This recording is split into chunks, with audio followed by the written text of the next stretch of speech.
lateral displacement. So to observe that, I am going to take a glass slab.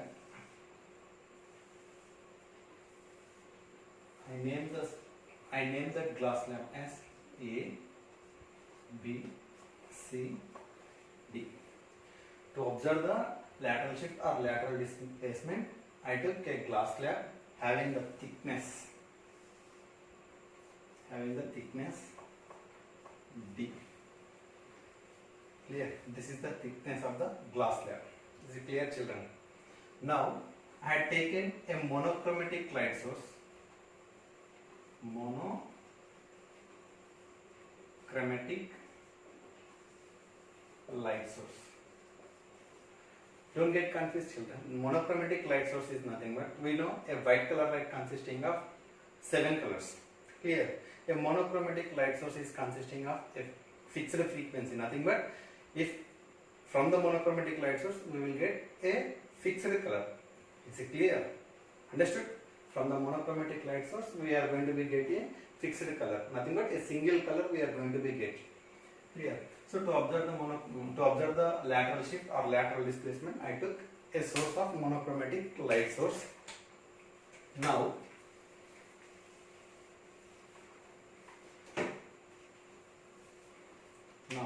I incidence the light on the surface AB.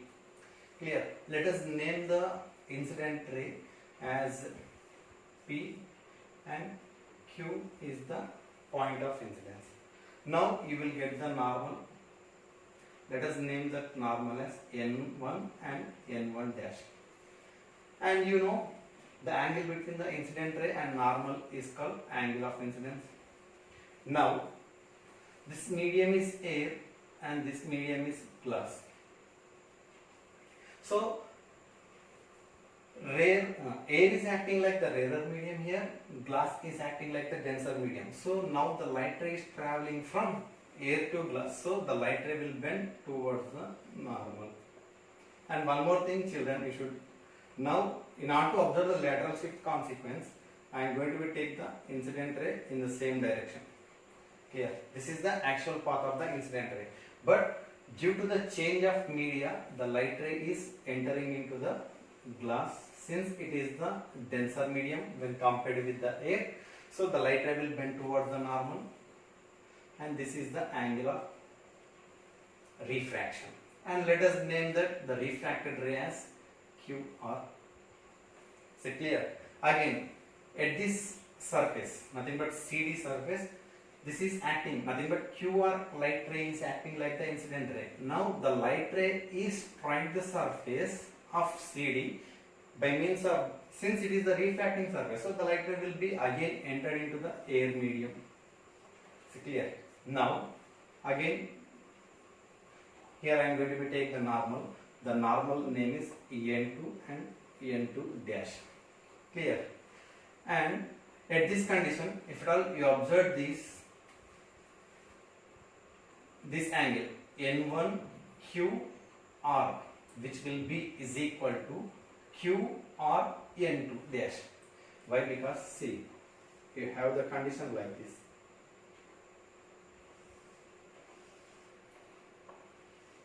This is N1 and this is the point Q and this is the point R and this is the point N2. So this angle and this angle are equal. Why? Because vertically opposite angles or opposite interior angles. So this angle you should consider as R. Now the light ray is traveling from glass to air, so the light will bend away from the normal. Let us name this ray as RS. See, if at all you observe the PQ is nothing but incident ray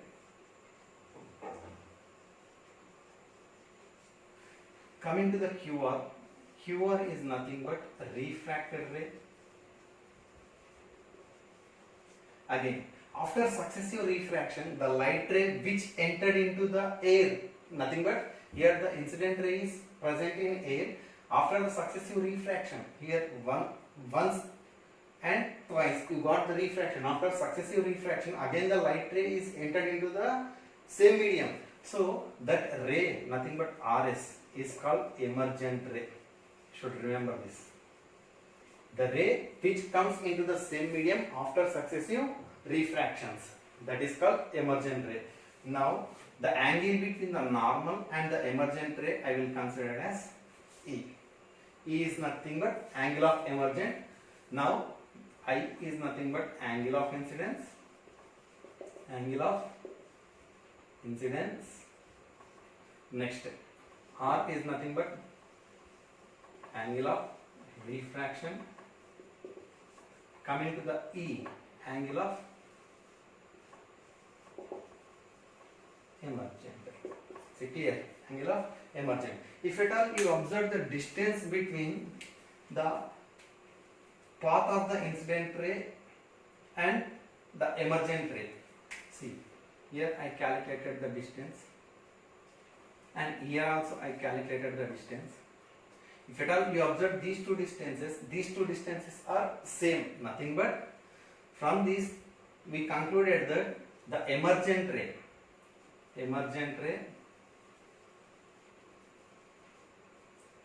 parallel to the path of the incidence ray. It's clear? So by means of that we concluded that the emergent ray, which is nothing but QR, and the incident ray, nothing but path of the incident ray, both are parallel to each other. The distance between the emergent ray and the path of the incident ray or incident ray, that is called lateral shift or lateral displacement. Is it clear? What is the lateral shift definition? The distance between the emergent ray, this is the distance between the emergent ray and the path of the incident ray or incident ray path. That distance we will consider as lateral shift. Is it clear, children? White light through the glass slab, then I am going to be observe the consequence. We know the white color light is the combination of 7 colors. You might be know white VGR. Is it clear?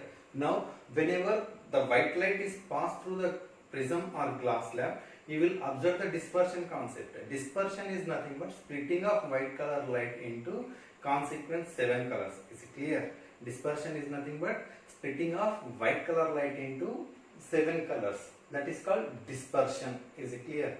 Dispersion is nothing but splitting of white color light into 7 colors. Now, I have taken the glass slab, same glass slab, name that as A, B, C, D. Clear?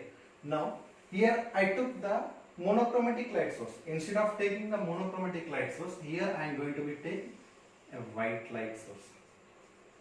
So this is white light.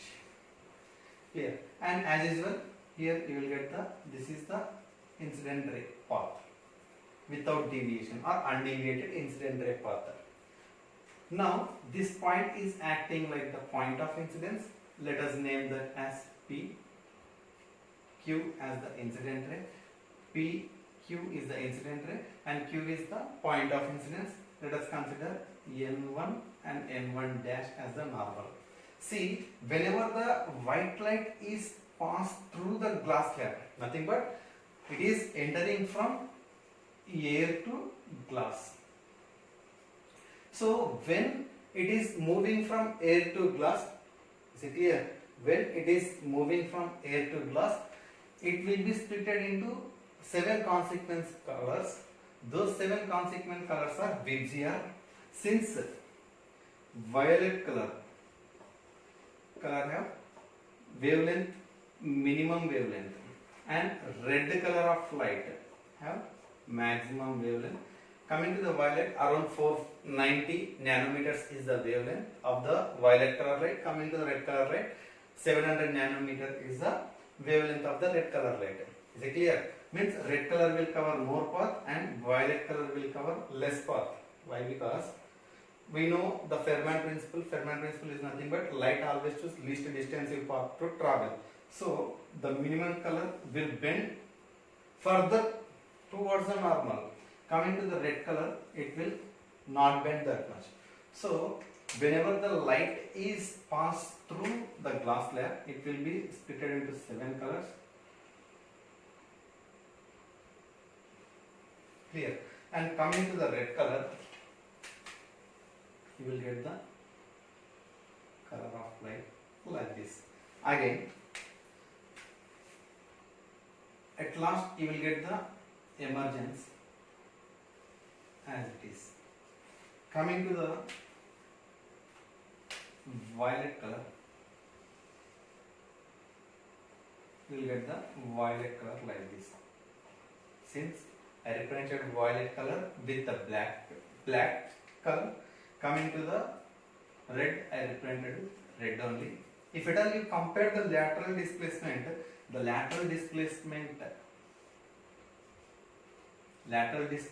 of violet color, lateral displacement for violet color is maximum. Coming to the red color, minimum. Is it clear? So the lateral displacement for violet color is maximum, and coming to the red color, the lateral displacement is minimum. However, these two emergent rays will be parallel to the path of incident ray, and in between violet and red color, you will have remaining 5 colors. Those are Vibgyorna, indigo, blue, green, yellow, orange. You will have remaining 5 colors here. Is it clear? Understood, children? Now, factors affecting the lateral shift. First one is thickness of the glass slab. I consider the distance AD as the thickness. I consider this distance as small d. If the thickness of the glass slab is more, then the lateral shift, I consider lateral shift as LS, lateral shift also more. If the thickness of the glass slab is less, then the lateral shift will also going to be decreased. Means thickness of the glass slab is directly related to the lateral shift. Is it clear? If thickness is going to be increases, lateral shift also going to be increased. If thickness is going to be decreased, then the lateral shift also going to be decreased. This is the effect on the lateral shift. Coming to the second one, refractive index. Refractive index of medium or glass slab, anything you can consider. Medium, nothing but this is I consider as a medium or glass slab. See, if the refractive index, nothing but N glass, I consider the glass slab refractive index as N suffix glass. If the refractive index of the glass is more, then the lateral shift also going to be increased. If the refractive index of the glass slab is less, then the lateral shift also going to be decreased. Therefore, refractive index of the glass slab is directly related to the lateral shift. Is it clear? If the refractive index of the glass slab is going to be increases, then is it clear? Angle of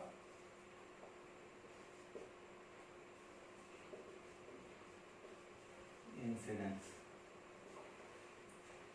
See, this is we considered as the angle of incidence. If the angle of incidence is more, then the lateral shift also more. If the angle of incidence is less, then the lateral shift also less.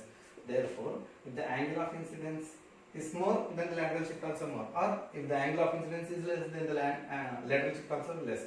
So, angle of incidence is directly proportional to lateral shift. Coming to the fourth one, this is very, very important. Color of light. Light. Even I consider this color as wavelength also. Clear? We know, just now we discussed for red color, we have the maximum wavelength. For violet color, we have minimum wavelength. as I explained here. Is it clear? So lambda max will be more, then the lateral shift also more. The lambda value is more, then the lateral shift also more. If the lambda value is minimum, then the lateral shift also less. Is it clear? Therefore lambda is directly related to lateral shift. Just now I explained here. I represented this violet color with black. So for violet color you will have the minimum wavelength. So you will have more lateral shift. Coming to the red color, you have wavelength as maximum. So you have the lateral shift is very less. Here you will have more. Thank you. Please subscribe for more videos. Wow Academy for Physics. Thank you.